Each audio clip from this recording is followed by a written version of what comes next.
Selamat pagi, saya Anteng Goba yang baru ditangkap oleh petugas kepolisian nasional Philippines di kampung Kiamba, Sarangani, General Santos, Philippines pada tanggal 7 Januari 2023.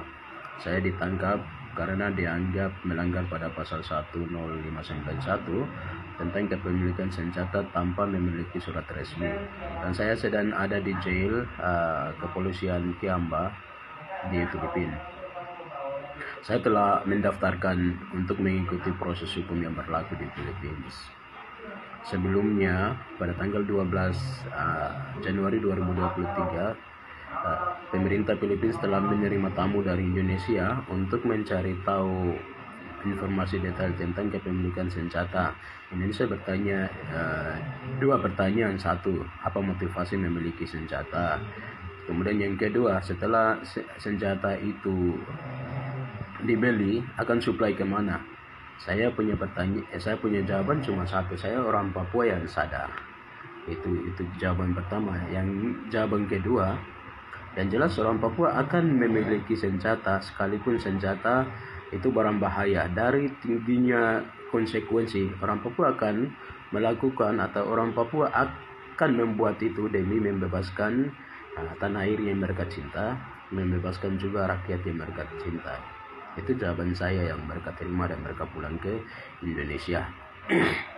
Kemudian saya kembali klarifikasi beberapa hal yang beredar di media. Salah satunya status saya dipertanyakan oleh orang Papua. Status saya seorang pilot yang menyumbangkan jiwa dan raga untuk pembebasan bangsa Papua Barat. Kemudian secara organisasi, siapa yang merekomendasi untuk kerja barang bahaya ini?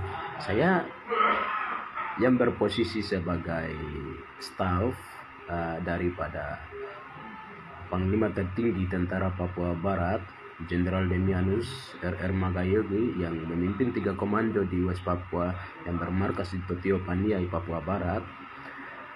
Atas sumpah dan janji serta perintah atasan, saya harus melakukan itu demi pembebasan bangsa Papua Barat, demi pembebasan tanah air West Papua, demi menjaga administrasi militer serta administrasi teknisi dalam perjuangan Papua Barat yang siap menjadi negara tetangga dari Indonesia dan Philippines. Kami harus melaksanakan semua di bawah tekanan yang tinggi, di bawah keamanan yang tinggi, dan di bawah kepercayaan yang paling tinggi pula. Kemudian apabila ada tanggapan yang mengkerdilkan kami atau kriminalisasi, itu biasa, karena hoax terbesar itu berasal dari kolonial dan kami tidak punya berhak untuk membantah semua.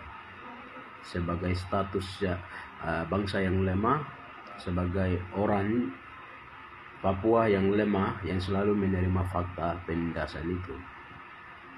Kemudian klarifikasi kedua tentang foto yang beredar, foto pilot Papua dan Gubernur Papua Barat, Gubernur Papua Pak Lukas NMB itu, yang jelas hoax. Saya tidak pernah foto bersama Pak Lukas, dan klarifikasi kembali juga siapa dia.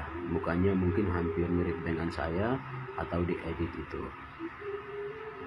Kalau memang bukan saya, segera melaporkan ke pihak berwenang untuk menangkap jurnalis yang telah melanggar kode etik jurnalis itu. Karena berita pembohongan itu telah terpublis melalui media resmi yang ada di Indonesia. Kemudian yang berikutnya lagi saya mau sampaikan kepada pemerintah Republik Indonesia. Sebenarnya Indonesia tidak punya hak untuk intervensi lebih ke dalam proses hukum yang berlaku di Filipina itu. Indonesia mestinya menghargai integritas negara Filipina. Saya ditangkap dalam negara Filipina dan saya akan mengikuti proses hukum yang berlaku di Filipina. Kemudian yang kedua juga, Indonesia tidak berhak untuk memaksakan saya mendeportasi langsung ke Indonesia. Kemudian Indonesia juga menyebarkan berita hoax di media bahwa saya meminta maaf kepada Indonesia. Masa saya mau meminta maaf kepada kolonial? Sepastinya saya meminta maaf kecuali saya menggunakan dokumen travel atau keberangkatan saya paspor Indonesia, itu saja. Apabila Papua sudah merdeka, pastinya saya menggunakan paspornya orang Papua. Apa salah? Kalau Indonesia gentleman, Indonesia menjadi negara tetangganya kami ke depan, termasuk Filipina, Papua Nugini, Palau, Timur Leste, dan juga Australia. Itu klarifikasi saya singkat, dan saya pribadi, semua yang dianggap pelanggaran bagi mereka itu adalah pekerjaan para pejuang yang bersumpah demi bangsa mereka. Maka saya siap mengikuti proses hukum yang berlaku di negara ini. Terima kasih banyak.